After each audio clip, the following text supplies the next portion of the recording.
കുടിയേറ്റ സ്വപ്നങ്ങൾക്ക് വിള്ളൽ വീഴ്ത്തി നിർണായക തീരുമാനവുമായി കാനഡ. നമസ്കാരം, കൊട്ടാരക്കര മീഡിയയിലേക്ക് സ്വാഗതം. വിദേശ തൊഴിലാളികളുടെ വരവും സ്ഥിരതാമസക്കാരുടെ എണ്ണവും കുറയ്ക്കാൻ പദ്ധതി തയ്യാറാക്കുന്നതായി കനേഡിയൻ പ്രധാനമന്ത്രി ജസ്റ്റിൻ ട്രൂഡോ. രാജ്യത്ത് തൊഴിലില്ലായ്മ അതിവേഗം കുതിച്ചുയരുന്നതും തദ്ദേശീയരുടെ ഇടയിൽ അതൃപ്തി ഉയരുന്നതുമാണ് കുടിയേറ്റ നിയന്ത്രണ തീരുമാനമെടുക്കാൻ സർക്കാരിനെ പ്രേരിപ്പിച്ചത്. കാനഡയിലേക്ക് കുടിയേറാനൊരുങ്ങുന്ന ആയിരക്കണക്കിന് മലയാളികൾ ഉൾപ്പെടെയുള്ളവരെ ബാധിക്കുന്നതാണ് ഈ തീരുമാനം.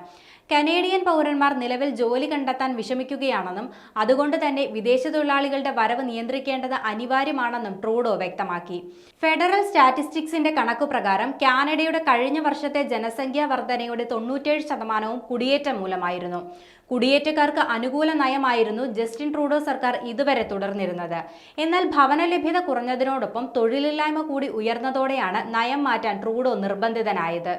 കാനഡയിൽ കഴിഞ്ഞ 2 മാസത്തെ തൊഴിലില്ലായ്മ നിരക്ക് 6.4%. കാനഡയിലെ 14 ലക്ഷത്തിലധികം പേർ തൊഴിൽ രഹിതരാണെന്ന് റിപ്പോർട്ടുകൾ വ്യക്തമാക്കുന്നു. രാജ്യത്തെ തൊഴിൽ നിയമം അനുസരിച്ച് യോഗ്യതയുള്ള കനേഡിയൻ പൗരന്മാരുടെ ലഭ്യതക്കുറവുണ്ടെങ്കിൽ വിദേശീയരെ കൊണ്ടുവരുന്നതിൽ തടസ്സമില്ല. 2023 1,83,820 വിദേശ തൊഴിലാളികൾക്കാണ് കാനഡ വർക്ക് പെർമിറ്റ് നൽകിയത്. 2019 88% കൂടുതലാണിത്. വിദേശ തൊഴിലാളികളുടെ വരവിൽ നയം മാറുന്നതോടെ പല മേഖലകളിലും പെർമിറ്റ് നിഷേധിക്കാനുള്ള സാഹചര്യമുണ്ടാകും. ആരോഗ്യം, കൃഷി, നിർമ്മാണ മേഖല എന്നിവയടക്കമുള്ള മേഖലകളിൽ നിയന്ത്രണം ബാധകമല്ല.